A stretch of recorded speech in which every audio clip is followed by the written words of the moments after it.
Welcome back, 94 Feet Podcast.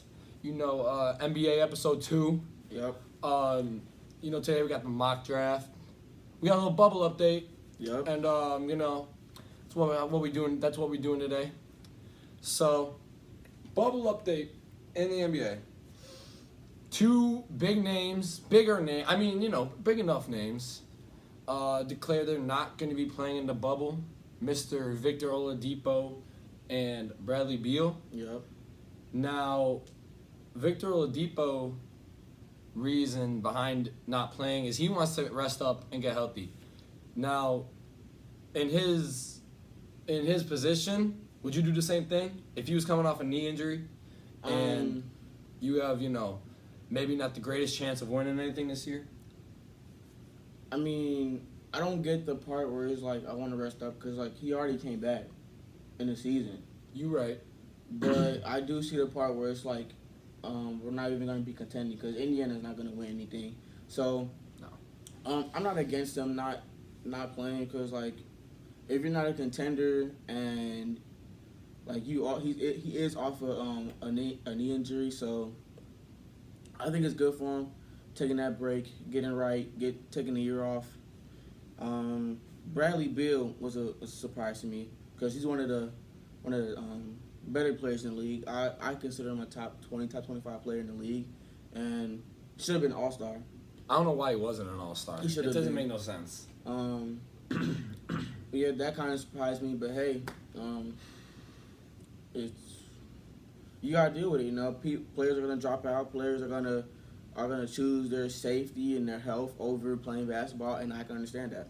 Right. And Victor Oladipo in 2021 is up for a contract. So his goal is probably to come back next season and start hooping at the level that he was used to at that all-star level. Mm-hmm. And hopefully he can get himself The max. not the max. I think you think Oladipo the max If even he when he's signs healthy? with Indiana, he gets the max. Okay. Because he could be a franchise player. Okay. I don't think he'll be a franchise player on another team though. Right. With Indiana, It all depends though. It all depends on what he wants to do. It all Mhm. depends on how the knee is. It all depends on how healthy he is. So Another player that said he wasn't going to compete in the Players. bubble. Wait, we got more. player for who? Brooklyn? Yeah. Oh yeah, Brooklyn. Brooklyn? Well, Spencer Dinwiddie's not playing. Spencer Dinwiddie. Here's the list. Spencer Dinwiddie. You already knew Kevin Durant and Kyrie Irving weren't going to come. Mm-hmm. That was out there pretty early. Oh, didn't Torian Prince say no? Torian Prince has it and said he's not going to join them. Okay. Also, Nicholas Claxton and DeAndre Jordan, the two big men for not Jared. I mean, if DeAndre Jordan wouldn't play, Nicholas Claxton was going to play. So, two backup big men, or even starting sometimes if you're DeAndre Jordan, Mm-hmm. not playing for Brooklyn. And if you're the Brooklyn Nets and you see half of your team missing, man, it's really tough because you're not going to be able to win anything. Yeah. It's going to be really, really You're not gonna hard. win anything regardless though. Regardless if Even with because you already have Kyrie and Katie not playing, so it's you're definitely not winning right, at this point. right. But you got to fill those spots with somebody. Now maybe this would be a good chance for them if they want to put in some young players, and maybe try to find some diamond in the rough type players for the future. This would probably be the time for that. But looking at the time being, I know they're eyeing Amir Johnson to be a big man who hasn't played in a little while, but That'd be a decent pickup. that's a decent pickup, I think. But somebody who I think needs to hop on a team if they even want to be somewhat competitive, they gotta sign Jamal Crawford. They gotta. Jamal, you were talking about Jamal last episode, Yeah. right? You were saying how. Not so much again. No, you're talking about. We're talking about both. Yeah. Yeah, but They should sign him though. they should sign him. I think because last time he was in the league, he was out there dropping 50 balls at 38. He really was though. Last game Jamal Jamal Crawford. You a Jamal Crawford stan? I don't know about Stan. I'm a fan though. You a I like fan? this game for sure. In my opinion, Jamal Crawford has top 5 handles all the time. Top 5 easily. I think so. I probably put him at. I think it's top 3. I put Kyrie, AI, and him. Kyrie, AI, and him. Yeah. Who else? Who am I forgetting? There's somebody else up there. I know I'm thinking of somebody else. You put Steve Nash or white chocolate, but I'm still saying top 3. Yeah. Top three. That's my top 3 too. But I feel like there's Yeah. somebody else that could be up there, for handles wise. But, but yeah. So basically, it's gonna be the Karis LeVert show. Oh, for sure. Karis is nice. I like me some Karis. He's gonna be the number 1 option though, which is gonna be a little bit. Yeah, I don't know. I like Karis. Because he can really score. He can put the ball. He can put the ball in the bucket for sure. But I don't know if I like him as my number 1 option. But then again, you guys are the Brooklyn Nets, and like, what else are you gonna be doing? But yeah, anything you got else to say on the bubble? How do you feel about them continuing on after all these players are like testing positive? 'Cause, like, they've done tests for every team, and multiple players, like it's been at least 20 or 30 players testing positive. There's been multiple teams shutting down their practice facilities, like the Miami Heat shut it down, the Bucks shut it down. I know there's been more, but I can't really name them right now. So Nuggets. yeah, they did too. Yeah. So how do you feel about players still testing positive and the NBA still saying, okay, we're still gonna do this? It's a little scary in terms of will they be able to play on all the way until October, like the plan is. But I know Charles Barkley said the NBA, or allegedly said that the NBA won't last 3 months, and honestly, I don't think that's that far off of a take, because if it gets to the point where star players got to sit out, and teams like, if the Brooklyn Nets get 3 more, say they get 3 more, hypothetically they get 3 more cases and they can't play, those 3 players can't play, who's going to be playing for the Brooklyn Nets? Like, what if a team gets to the point where you're running out of players, or it's just not, it's going against the CDC or whatever, and you so many points, and it gets to the point where guys are making it worse from a medical standpoint. Yeah. It's kind of interesting when you look From a at health it. and safety standpoint. Yeah. Yeah. It's kind of interesting when you look at it like that. Like, you don't know if this could make it worse, or it's safe, but could it be safe enough?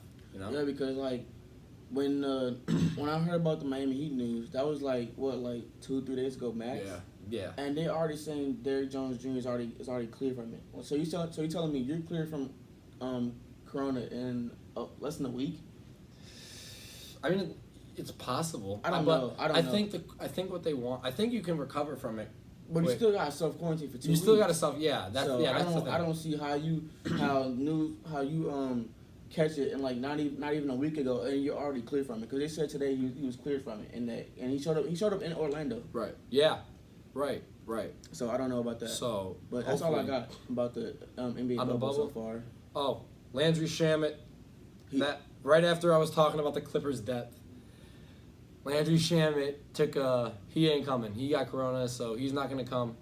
He's not gonna come and play in Orlando, which is a little weird, because I don't know if they're gonna. I guess they can put PG at the 2, right? Has he been playing the 2 already? I think he was. Yeah, I think he was too. It was Pat Bev. Was it PG, Kawhi, JaMychal Green, and Zubac? I think so, because Harrell comes off the bench, right? Yeah. Harrell's the best big man. He's one of the best big man, 6 man in the year. Yeah. In the league. So. But that's all we got about the NBA bubble update so far, and our main topic today is going to be the NBA mock draft. We're gonna give you guys who we think should be what team should draft what player, and Mm-hmm. I don't know what I'm saying. Yeah. I really don't know what I'm saying. But hey, it's all right. We're gonna look at a list, and then we're gonna decide who we think should be drafted by what team. I got my little top 10 right in front of me right now. So this list, we're just doing the top 10, and we're going off of NBA Draftsnet. We're not doing anything crazy. Mm-hmm. Maybe next time we do the mock draft, we might go on Tankathon and shuffle it up a little bit and see and react to what they say. But this is just in the order we got from 1 to 10 is Warriors, Cleveland, Minnesota, Atlanta, Detroit, New York, Chicago, Charlotte, Washington, and Phoenix. Okay, so at number 1. We're going let's go what? 10 up. 10 up to 10 to 1. Oh, we want 10 up? 10 to 1. Okay. 10 to 1. Yes, sir. Okay, so number 10 is the Phoenix Suns, and the Phoenix Suns Point guard. They have NBA draft that has the Phoenix Suns drafting Isaac Okoro. he's a wing type player. You can put him at Right. the 2 or the 3. He's like 6'7", 6'8". 2 to 3. Yeah, he's 6'6", 6'7" ish. Yeah. Now you see, I don't think going wing here is necessary because you already have Mikal Bridges and you already have Kelly Oubre. Yeah, I think they're good at wing. They're good at wing. You need a point guard. Which, yeah, that's what I'm thinking. So I'm thinking they go Killian Hayes at 10. Mm-hmm. Killian Overseas Hayes, player. overseas player. Shout out France. Shout out France. Come in off the bench, back up Ricky Rubio, let him develop a little bit, and then just let him maybe take over that starting spot. If you end up trading Rubio, or he didn't want to release him. He's getting paid too much. When he gets older though, when he doesn't fit the timeline anymore, and let him back him up, and eventually maybe get to that starting spot. All right, so who do they have taken at 9? Washington, right? Yep, it's DC, the Wizards, and they have Washington taking Denny Avdia. I don't know how to say his last name. Avdia, I think that's what it is. Another overseas player. Another overseas player. Yeah. Denny is interesting because there's some people that are out there saying, "Oh, he's Luka. He's gonna be the next, Luka, or he's gonna use Luka type." I'm not ready to do that. 6'7", 6'8", can handle the ball. Would be nice fit, I think, next to Bradley Beal and John Wall, because he's a good shooter, so he can play a little bit off the ball. Do you think he's like a true small forward, or? I think he's a true small forward. Okay. I think he can play that. I think he can play. He's very versatile because of his height. He's 6'8", and his skill set. If I'm Washington, I'm not gonna put him at power forward though, because they No, they got Roy. Yeah, right. So you gotta either have him come off the bench, but he's one of those guys that maybe a forward, but you like to have the ball in their hands to make plays. Denny, I think, can do that. I think he can do that either off the bench or eventually starts and get starters minutes, depending if they want to start Troy Brown Jr. over him or not. But I would like to see Denny go to the Wizards. I feel like that would be a decent spot for him. I think he's a little closer to like a prime Nicholas Batum. Okay. In my eyes, like Portland Trailblazers Batum. He was kind of nice. He was nice. Yeah, before he got that money in Charlotte. Yeah. Yeah. So, Denny at 9. All right, at 8 it's the Charlotte Hornets, and NBA Draft Night has Charlotte Hornets taking shooting guard Devin Vassell. Devin Vassell, 3-and-D. I can see where they're coming from with that. I'm not really sold on Devin Vassell yet. I know he's a good 3-and-D player, but I just think there's other players that are better than him that can go at before he goes. Devin Vassell, 3-and-D. If they want to give up on Malik Monk. Yeah, that's what I'm thinking. Cause if I'm Charlotte, I'm trying to go for a big man, honestly. Cause the top. You got big PJ man. Washington.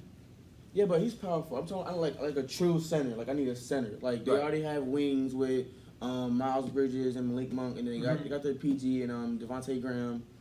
They got power forward PJ Washington. PJ Washington. If I'm Charlotte, I'm trying to get a true center, but if they want to go shooting guard, I guess. Right. Who do you have them taking? I have Charlotte taking Isaac Okoro. Miles Bridges is athletic and he can go get you a couple buckets. I think he's a 20-a-game type of player. By the time he gets his prime, I can see that. But when you just let him develop a little bit, I don't know because it's Charlotte, but let him develop a little bit. But you see, Isaac Okoro can come in and provide defense next to Devontae Graham and Terry Rozier, who aren't really known for necessarily getting stops. Yeah, but he's taller. Like he's 6'6" at least. 6'6", 6'7". But he can play both though. That's the thing. He can play big 2 guard, and he could either come in off the bench, or maybe even take Miles' starting spot eventually. Not saying that's gonna happen, but it's possible. I don't see him taking Miles Bridges' starting spot. Because Miles Bridges is like getting better and better each season. I think he's gonna be like a 20-point per game type player. Okay. So I like that though. I don't agree with Charlotte taking. Right. I don't really agree with Charlotte taking Isaac Okoro, but who you got him taking? I'd probably go with that shooting guard. With Devin Vassell? And probably like put Malik Monk on the bench. I like that. If he's that good, if he's top 10 type of player, I'll put Malik Monk. Oh my God, Malik Monk on the bench. But yeah, next we got 7, and that's the Chicago Bulls. And my team, baby. Yes, sir. And they have them taking Onyeka Okongwu. He's a power forward. Okongwu. Okongwu. Close enough, dude. Nobody knows how to pronounce. Hey man, we don't do These last names are very tough. So if I mispronounce these, I'm sorry. Forgive me. But they Yeah. had them taking a power forward center type player. John Freshman out of Collins USC. comparison. John Collins? comparison. Yeah. I think Oneka is a very good big man. I think he's the second best big man in this draft. Mm-hmm. Do I think he's gonna come? I don't like him on the Bulls though. I think Why? that the Bulls are good with right now with Laurie and Wendell. First, you Okay. got to see really what they can give you in a full season because a lot of these guys, a lot of Wendell isn't always healthy all the time. Laurie Markkinen had an off year, but I don't think it's his fault. I think it's the coaching fault. And then off the bench, you even got Daniel Gafford, who looks very good in the time that he played as a second-round pick. He led all rookies in blocks per game. So I kind of want to see that first. Now, I got the Chicago Bulls taking Tyrese Halliburton. I got them, I think he can turn into a good point guard he's a Lonzo Ball-like player in terms of... like tall, like height and like lankiness. He is 6'6" at point guard, so. Right. And I think Tyrese is about 6'5"-ish. And he plays defense. He may not be the best shooter, but honestly, with all the scoring that the Bulls have, and well, not all the scoring, but with guys like Zach LaVine and Laurie Markkinen and even Otto Porter, I could see him. I don't know if they want to start Kobe White yet, but I think they should. you think they should? Who would they start at point guard right now? Like Chris Dunn? Yeah. I do Kobe White over Chris Dunn right now. If they get Tyrese, do you think they would start Tyrese I don't or think would they they need start Kobe? Tyrese, honestly. Who you got the Bulls taking at the 7th pick? I would probably tell them to get a small forward. Honestly. So you thinking Because Kobe White did show like good signs, like a lot. right? So Right. I would probably make Kobe White our starting point guard and make him and Zach LaVine. I think they'd be a really good backcourt because Right. they can provide like a ton of scoring. Right. I agree with the And- scoring part, but what And like concerns me. and like you said, like Laurie and Wendell are young, so they still got like I still give them like a year or two to Right. develop. But I think they're lacking at like scoring from the wing. Like I Otto agree Porter, with that. Otto Porter, he's kind of a vet, but I don't think he's getting the job done for the Bulls. I agree with that. Okay, but you see, my thing is, when I think of Kobe White, I think him of that spark plug off the bench. I think of him as coming in and getting buckets off the bench where he doesn't have to share the ball with Zach LaVine and Laurie Markkinen. But if Kobe can turn into an average or an above average defender, I can completely see them starting Kobe. And I'm not against the whole draft a wing because I don't know how much longer Otto Porter is going to stick around for. Exactly. I know he's got that player option next season, which he'd be stupid not to take, $28 million. So if it was me, I'm taking Tyrese. I like that point guard defense in the backcourt paired with Zach LaVine. But I'm not against you and getting the wing player. Yeah, I don't know because like wasn't Kobe White like the number 1 pick last year? 7th pick. Yeah, I'm talking about like the Bulls number 1 Yeah. pick. So I'm saying if you draft a guy that high, why would you draft him just to make him your 6th man? Like I think his role has to be more important than just a spark plug. I think he like eventually, whether it's the beginning of the season or like the middle of the season, he will become the Bulls starting point guard. You think so? I He was think starting to so. start. He was starting to start before the NBA stopped. I think so. So I'm not against that. I just hope that they can get some stops. All right. So, all right. So 6 is the New York 6 Knicks. is the Knicks. And NBA DraftNet has the Knicks taking Tyrese Halliburton out of Iowa State. Good point guard, but who do we have taking him? Cole Anthony. I think Cole Anthony's the guy at 6 for the Knicks. If they stay at 6, that is. Because They a lot can of the make a trade. talent is going to be gone in the top 5. And I know Cole Anthony may not have been shooting the ball as good as he was injured for a little bit too. He was injured, and then he came back. But I do think that if you're the Knicks, you really have nothing to lose. So if Cole Anthony pans out, he can get you some buckets. He's gonna come in and get you some buckets, and the Knicks really need somebody that can just come in and score for him. Would you put him at the 1 or the 2? Because they know, already it have Frank. depends. They already have Frank Ntilikina and they have Dennis Smith Jr. Which I think he's better than both of them. I think he's better than both of them. Mhm. I think he has the more potential than both of them.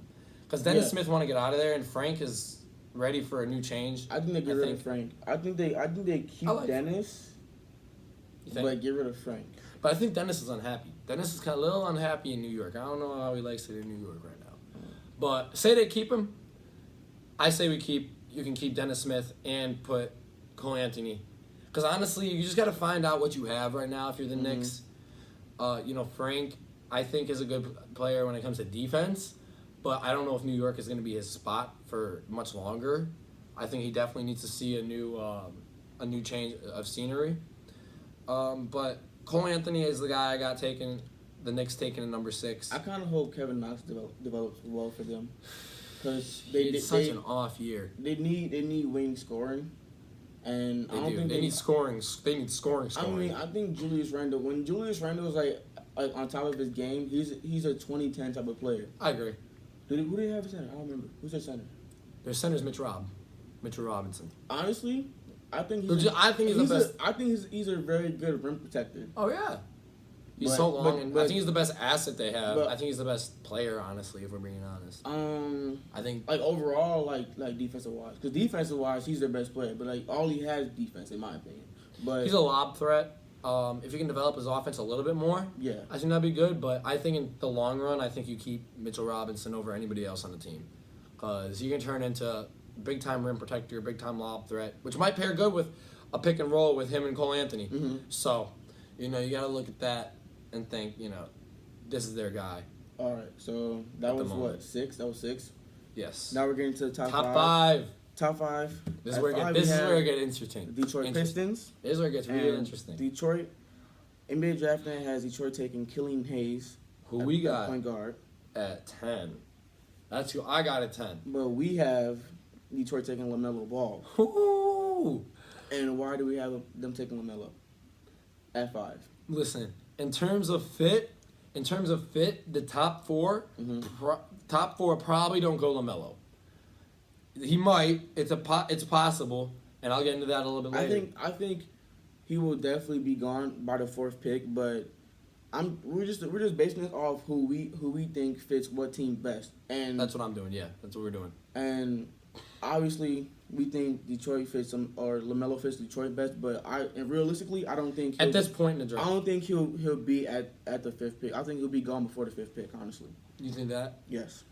I'll get into that a little bit later because I know LaMelo is number 1 pick potential. Mm-hmm. Big guard, kind of reminds you of like a flashy Sean Livingston with a jumper. Because of that size and the problems that other point guards have to deal with when it comes to guarding LaMelo. Now I don't know if he's gonna be able to play the 2 just yet, but if he plays the 2, then that changes some things. But we're saying he's playing point guard. I don't think I put him at 2. I don't think I would either. I don't think he'd play shooting guard either.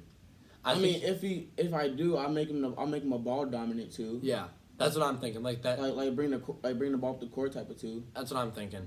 Yeah, that's how I would look at it. But where it stands right now, I think that Detroit has got to go LaMelo here. They do need a point guard because they did get rid of Reggie Jackson. They do, but they still have Derrick Rose, Yeah, but which is interesting. But I think you can fit them both. I think you can fit them both one way or another in that lineup. If you want the Rose to play the 2, or have LaMelo play the 1, or have LaMelo even play the 2. I know how we were just saying that. I don't know if he's ready for a 2, but I feel like with a guy like Derrick Rose who can score the ball, it wouldn't be bad to just put LaMelo there, but have him be the primary ball handler, and make plays for other players on the court. So that's who I got at number 5. LaMelo Ball 5 to Detroit. Moving on, number 4, Atlanta. Yeah. Who we got? So NBA draft night has Atlanta taking center James Wiseman out of Memphis, and I like James Wiseman a lot. I think he probably has the best overall skill set in this draft. I don't know if he's the best. I don't know if he's the best player in this draft, but I think like overall skill or overall like upside, I think he has the best in this draft. I like that. But honestly, I don't know. He might be. I think he'll stick around for the 4th pick, but and realistically, I think he's a top 5 pick. I don't think he's going top 3, but I know our list is different. But we have who do we have? Atlanta. Atlanta, I got this one. This one's a little questionable even on my end. No, I kind of agree with it. You think? Mm-hmm. I got them taking Oneka Okongwu. I got Atlanta taking Oneka. You know, he can play. You know, I don't know how Bruno Fernando is gonna really turn out, and if they're gonna keep him around to be the backup center of the future behind Clint Capella. Here's my thing though. You already have him, John Collins, and Clint Capella. Who do you get rid of? Because I feel like John Collins and Clint Capella could be that that 4 and 5 duo. Because I agree with that because I think John Clint- Collins is super underrated. Clint is a good rim protector and rebounder, and John Collins is great in the pick and roll game with Trae Young. I agree. They're both good in the pick and roll. I Yeah, I just think that him and Trae Trae have better chemistry because they've been. Because playing Clint a lot hasn't together. barely even played. I don't even know if he has played, to be honest. Mhm. If he did, it was only a couple games for Atlanta. He got injured right when he got traded, so he hasn't really played on the court yet with the Hawks. But I'm interested to see. I'm interested to see what he's like when he comes back. I think he's a good fit in terms of rim protection and being able to just grab the board and outlet that thing quick. But I think Oneka would be a good backup because you already think about it because you got Trae Young, who's going to be playing majority of the game, and I think if you can give Clint and John Collins a rest, and have a guy very similar to them come in, with Trae Young also on the court, I think that they can get. I think that they're going to be able to make that work. Yeah. Plus, Oneka can shoot a little better than He both of can. them. So he'll like they could do not just pick and roll with pick and pop as well. So he can. I think he could shoot around that mid range free throw area. I don't know how good his 3-ball is, but like that mid range free throw like 19-20 footer, I think they'll be good in that pick and pop game. So yeah, I agree. but that's what we have at So- 4. 3 Going is number 3. is Minnesota Timberwolves, and Right. NBA Draft Net has them taking LaMelo Ball. Who do we have? Anthony Edwards. I got them taking Anthony Edwards with this pick right here. And why? Because they already have D'Lo. They did just trade They for have D'Lo, and I was really considering putting LaMelo here, but I think in terms of fit, Anthony Edwards is a little bit better. Mhm. I think he's just a very Minnesota like pick. The only things I don't really like about him is maybe his drive and how he is maybe on the defensive side of the floor. But when it comes to offense, him and D'Angelo Russell could end up being a very solid backcourt. That's a tall backcourt too. They're both It is. 6'5". Yeah, they both 6'5", so it would be nice to see Anthony Edwards go to a spot where he can kind of take over at that starting role right away. Mm-hmm. Um, You put him at the 2, right? The 2? yeah, he's definitely playing the 2 for me, and you can have, I don't know what the rest of that roster is gonna do, but I think alongside Karl Anthony Towns and D'Angelo Russell that he's a pretty good fit. Especially if he can develop that defense. If he can develop his defense, and hopefully he doesn't get too lazy, I think he can come in and be a very good 2 guard for them. I think, in a way, he's maybe not playing wise, maybe not play style, but in terms of role on the team, I could see him having a Zach LaVine-ish impact. Not because he's athletic like him. Well, he is athletic, but in terms of putting up points, and being maybe a one-sided player to start, I could see him having that kind of role for Minnesota. Yeah. I think Minnesota would be good at whether they go LaMelo or Anthony Edwards, but I think if I was Minnesota, I'd definitely take Anthony Edwards because, I think he's a better scorer than LaMelo, and LaMelo's a good playmaker, but you already had that in D'Angelo Russell. So, and I wouldn't go Obi Toppin. I don't think I'll go Obi Toppin at 3. If he's available, I don't think he will be though. I don't think he will be either. So, if LaMelo or Anthony Edwards is still up there for Minnesota, I'd take them for sure. I agree. But next we got the Cleveland Cavaliers. Who they haven't taken? Same person as we do. Really? Obi Toppin. Obi Out Toppin. of Power Forward out of Dayton. I think Obi Toppin is a little short for his position. He's only 6'8". Mm-hmm. So I guess he can be like that stretch 4 type player. Mm-hmm. But I do like his game. He's super athletic for a power forward. He's like dumb athletic. He can shoot from the post. I think his post game is nice. Right. For being 6'8" and being a power forward. Yeah, he's got good size. Um, In terms of not height, but body type. His height says small forward, but his game says power forward. His game says stretch forward. Yes. Literally. He can shoot the 3. He's not like shooting like three threes a game type player, but he can stretch. He the can floor. stretch it. Yeah. I don't know how well that fits for the Cavs because like they already have Kevin Love. Here's how I'm looking at it. So, if Kevin Love ends up, I don't know. I don't. You know, if they haven't traded him yet, I don't know if they're gonna trade him. It's possible though. I could totally see it happening. But Do you think they should? if they draft Obi Toppin, yes, Okay. I think they should eventually. Off the bench though, if he's backing up Kevin Love to start, that's fine.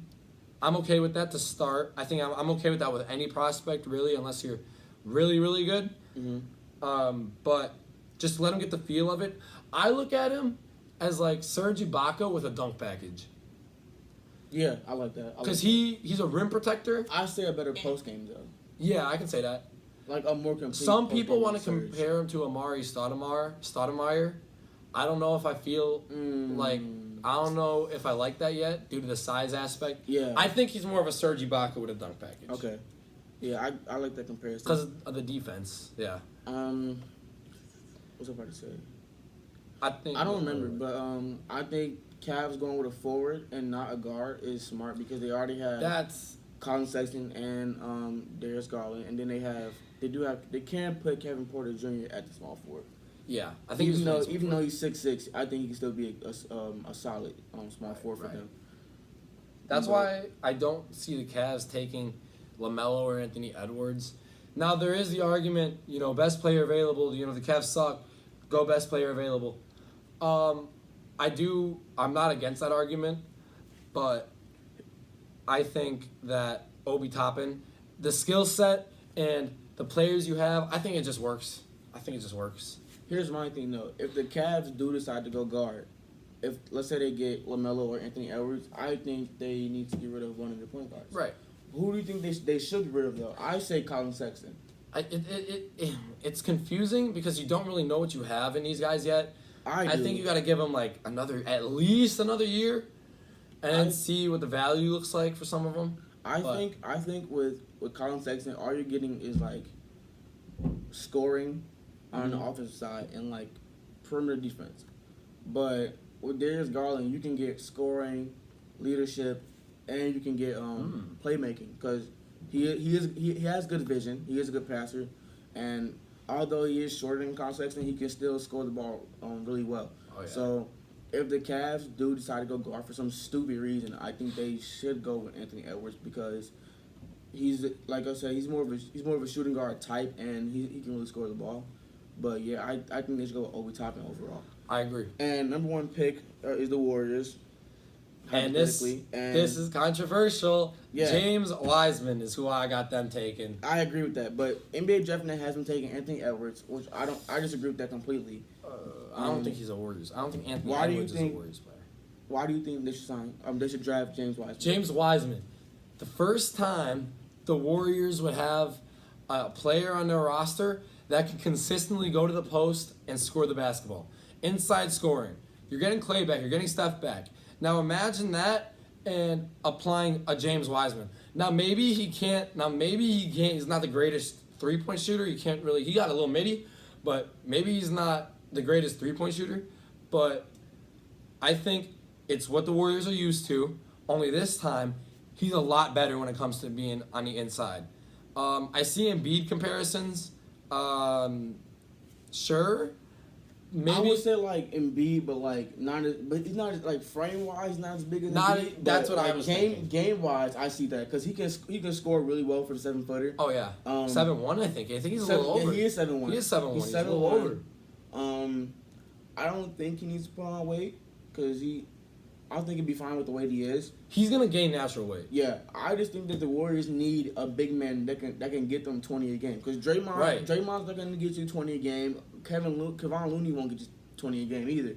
Like Draymond is like a 7-7 type player. Right. Like He's gonna play his role. Like he'll give you like 10 points a game, maybe. He's gonna play his role for sure. Kevon Looney, he's been battling injuries, but he's still not a top center. Like he's still not like a starting center in my opinion. I agree. He's a good backup, Mhm. but if you get a guy like Wiseman, Wiseman who hasn't played really a lot good in for college, Warriors. which scares people away. But that's because he got like ruled ineligible. But Yeah. when he did play, he was was good. showing amazing strides. He was looking great. So, So overall, I think that's just the go-to. Maybe not best player available, but in your situation, I think that can develop into a really good situation. really, Get him. I think that can turn the Warriors into right back into a contender again. I think they're going to be a contender with him or without. I think so But too. I'm saying like But I'm talking scary contender. yeah, but like I said earlier, like I honestly think James Wiseman has the best upside out of all of these players. Right. So the Warriors drafting him and developing him correctly, because you see how they develop Steph and Clay. If Oh, they yeah. develop him correctly, it's going to be really scary. I agree Like, with super that. scary. I think it's a great situation for James Wiseman too. But From his end, I think he can totally go into that role and exceed in it. for sure. But that's all we got. That's our mock draft predictions. That's who we think. That's what we think. What team should draft who? What Right. player? And Yes, sir. hopefully, it turns out. Hopefully, our predictions are right. Will they be? Probably not. Probably not. But that's all we got. That's all we got for y'all. All right. Thanks for watching. We out.